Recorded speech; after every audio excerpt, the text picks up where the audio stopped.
Tim Wilson, welcome to the program. Happy Sunday, David. Happy Sunday. Well, a warm meeting with a strong guy, says Donald Trump. Does it worry you the US president has now adopted the Russian president's position on this?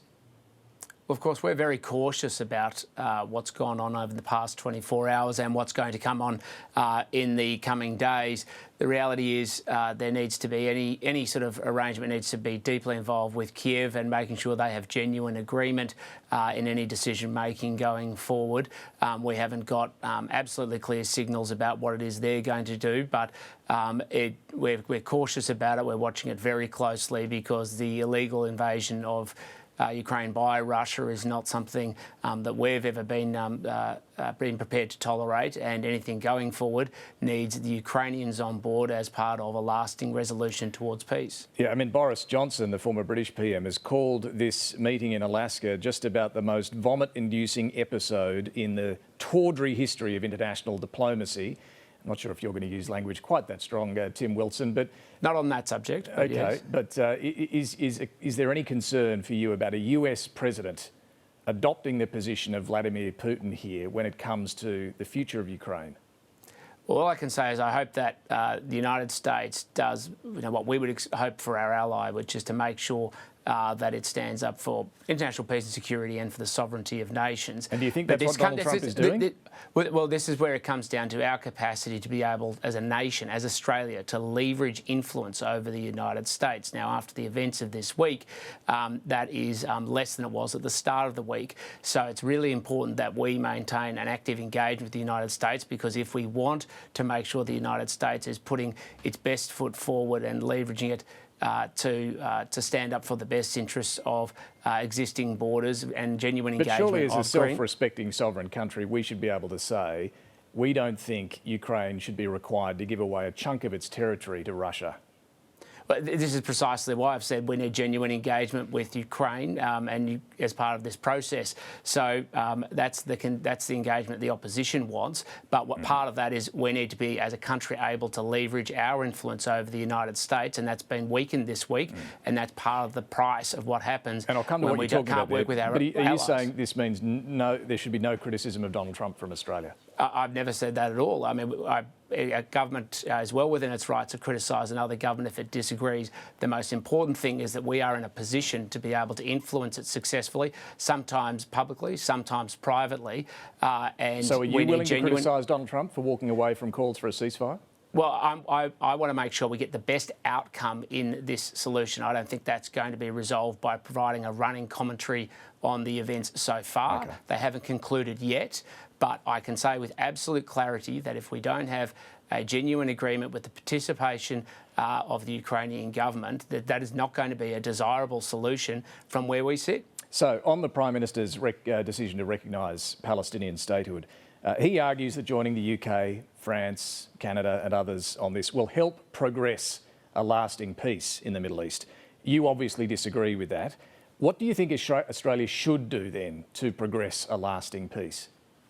Well, we've taken a long-term bipartisan position around a two-state solution based on a series of preconditions that we would expect to be met, like the lasting security and respect for the state of Israel, like making sure Israeli hostages are returned, like making sure there isn't going to be Hamas running any government. We've said about preconditions and we've been very public about that. Up until last Monday, that was also the position of the government. Now, what the government has done is essentially thrown that into turmoil by making a commitment to recognise a Palestinian state, but not being able to then say if those preconditions are going to be met, that they're going to back down. There wasn't the engagement with the opposition up until this point. I would have thought that actually having an engagement with the opposition for a lasting policy position from the Australian government would be a sensible way forward. They've chosen not to take that path. OK, so coming back to the question, though, what does the opposition then think should be done right now to move from where we are to a lasting peace in the Middle East? Well, again, we need the United States clearly as part of any resolution, because they're going to be part of the process through the United Nations. We obviously need Israel to also be a participant as part of that. We don't have either of those two things. Is there anything Australia can do? Well, Australia is very limited in what it can do apart from exercise its voice internationally. But again, at the end of the week, we have less influence over some of our allies than we did at the start of the week because we have made decisions without any real clear leave it to the influence. United States. Is that the approach? That has not been the answer that I've provided. What we've sought to do is to take a position that works with countries like the United States because they need to be part of the resolution to a long-lasting solution. But instead what we have is a government that has gone and made a series of commitments, and then when it's been put to them, well, if Hamas is a participant, as your guest just said, if Hamas is a participant in a future government, does that mean you're going to renege your support, and they're not prepared to give that? So what they've done is written a blank cheque very clearly to those who are sponsoring terror, and in fact what it's actually doing is providing incentive where Hamas as an organisation uses civilians as part of its propaganda efforts, and it's incentivising more of that conduct into the future, and it will be civilians that will pay the price for that. Susan Lee once said recognising a Palestinian state would give heart to the ordinary people of Gaza and the West Bank. Was she right? Well, no one's contesting, and I've said already, that a long-term peaceful solution involves a two-state solution with preconditions being met, and that remains our view. Do you think it would give heart to the ordinary people? Well, the question is, if it's under Hamas, where you have a terrorist organisation that has never found a way where they can't put Israeli citizens at risk, Palestinian citizens at risk, diverts aid away to deny their own residents in Gaza in a position of harm or starvation. I don't believe that's going to be the case. That's why those preconditions are there. But of course, what we have... It wouldn't give them heart. Well, when you have Hamas as a terrorist organisation denying people food, that doesn't give people heart. Okay. That's why we have to make sure that any long-term solution meets these preconditions. Instead, what we have is a government that has given a blank cheque without any expectation that these ultimately are going to be met, David. OK, let's turn to the Reform Roundtable this week in Canberra. Again, Susan Lee reckons it's all a stitch-up, but your colleague Ted O'Brien has accepted the invitation to attend. Does the Liberal Party have any ideas to bring to the table? Well, in fact, one of the significant wins out of this roundtable, to the extent there are any, is that the government has caved to our position before the last election in the context of the National Construction Code, which is designed to get more Australians' houses being built. Before the last election, the Labor Party said they opposed our position to pause so that we could get on with building more houses. And today we have an announcement from the Housing Minister that they're going to follow through on the opposition's position. So do we have one? Yes, the government has gone on to deliver it. Okay. We absolutely believe we have other policy positions. What we want Sorry? What are the other we absolutely ideas? Believe that industrial relations should be on the agenda, but the government has specifically So what would you like it. to see, because at the election, the coalition backed Labor on industrial relations largely. What are you suggesting needs to happen on industrial relations now? Well, as a baseline, we want to have a conversation around simplicity of the system. What does that mean? Right now we have the Labor Party actively seeking to introduce laws where they're undermining workers getting paid more so that they can increase the costs on small business and increase complexity. When I go around the country, David, and talk to the small businesses of this nation, what they tell me consistently is how hard it is to be able to not just employ people, but to pay people. We even have a situation where... So what's the change you're talking about there? What needs to change? We even have a situation where the Department of Employment and Workplace Relations can't interpret the laws it's responsible for. So what we want to have a conversation with employers about how we make the system simpler, more straightforward, and introduce harmony into the workplace so people can get paid more and make it easier, because at the moment the unions are actively running around and undermining people getting paid more. All right, so a conversation on simplifying the laws, but you're not saying wind back multi-employer bargaining, any changes in the gig economy, work from home rights. You're not suggesting rolling back any of Labor's changes, are you?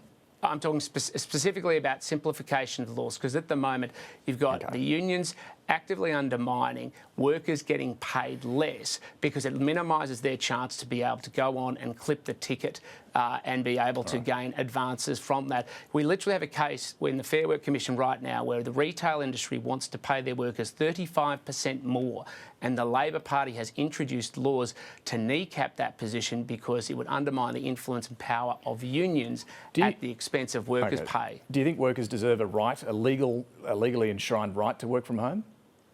Well, we've made it clear that we believe working from home works best when you have employers and employees working together. Now, there's already pre-existing arrangements under federal legislation to give workers a pathway to do so. Right. That's a very big difference from what's being proposed in the state of Victoria. Do you oppose that in Victoria?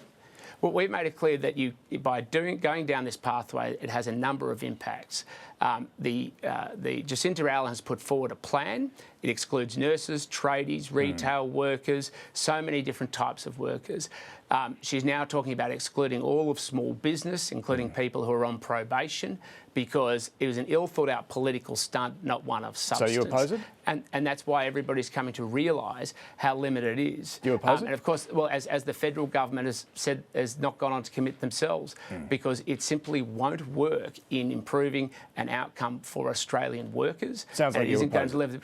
Well, it's something that's in state legislation, and there's been no proposals still say being whether put you in. oppose it, Tim Wilson? Well, it hasn't been put forward in federal legislation. It's something in state legislation.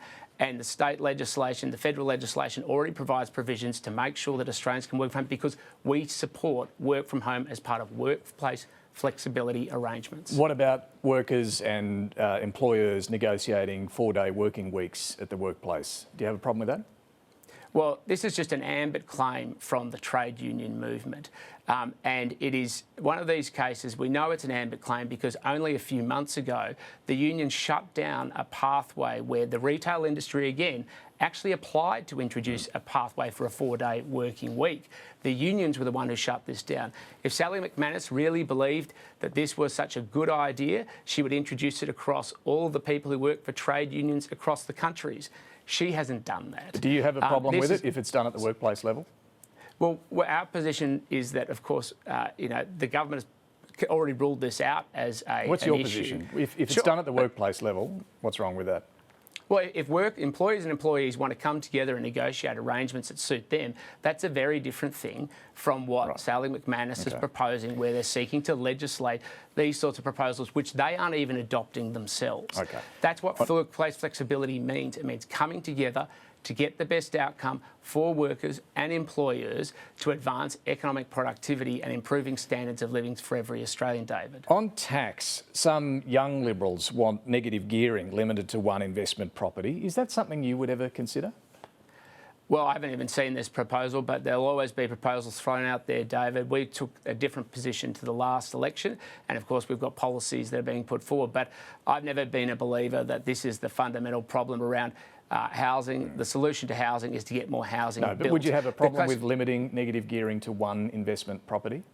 Well, I don't think it's a solution to the problem. So, does that mean you'd oppose it, or you're open to it?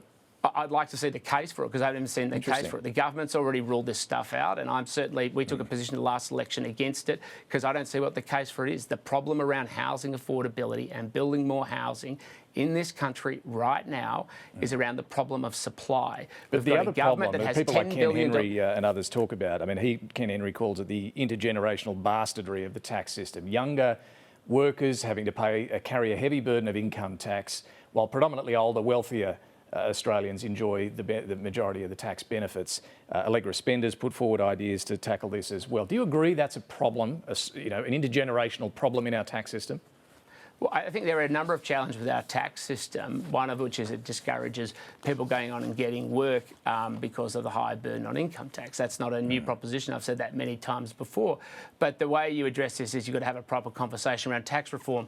The government has already said out of this week's summit they've ruled out tax reform as part of the conversation. So this is the problem with the approach the government is taking. They're not focused on industrial relations. They're not focused on what they need to do to grow the economic pie and to improve the economic conditions for every Australian. You can't find your courage sitting around a round table. You need to actually put proposals forward, debate them, and take the Australia, but in fairness, Australia Tim forward Wilson, together. listening to you this morning, you're not putting forward any tax ideas. Your only industrial relations idea is some simplification. It's not exactly going to fix the problems that we have in the economy. Well, but I'm sorry, Dave. We've just come through an election and we're developing our policy positions. This is a government that's been through 4 years, essentially 4 years. They're now in a position where they You've been in and out of public life for many years, Tim Wilson. Sure, you must have some ideas about how to fix the economy. I absolutely do, David, but I'm going to work with my colleagues to make sure that we drive them forward as part of a policy package to take to the next election. I'm absolutely committed to making sure we have simplification to make it easier to employ more Australians and to raise standards of living and improve the number of Australians going on to get jobs and well-paid jobs. We've got big challenges coming ahead around challenges like artificial intelligence and making sure that we make workplaces more productive, but also building out the capacity for small businesses to be successful as part of a dynamic economy. So we're going to have these conversations in the coming weeks and months, David, but the most important thing is that when we make decisions, our focus is going to be on how we improve and grow the economic pie for the country, David. It's not going to be focused on what we're going to design the laws to rule things in or out based on whether we're paying off and clipping the ticket for our union mates, which has been the basis that this government has taken for its trade union mates. OK, final one. You're also reviewing the position on net zero. The coalition signed Australia up to the net zero target. I know you want lower energy prices and greater reliability of supply, but the net zero target, should it stay or should it go? What's your view? Well, from 2015, when Tony Abbott signed Australia up to the Paris Agreement, it's been a consistent position of the coalition at 4 successive elections to support net zero. The difference is under the Albanese government, they elevated net zero emissions above energy reliability, energy security, economic sovereignty, and of course other considerations like national security. But for your part, do you think net zero should stay or go? And so my position, David, is we should make sure that we have net zero outages, net zero price increases and net zero emissions, because you need to have things in a position of balance of policy to make sure that we can grow the future of the Australian economy, because that's also the basis of social licence to cut emissions as well. If you don't have net zero outages and net zero price increases, public support for net zero emissions reduction is also going to fray. All right, Tim Wilson, thanks for joining us this morning. Thanks, David.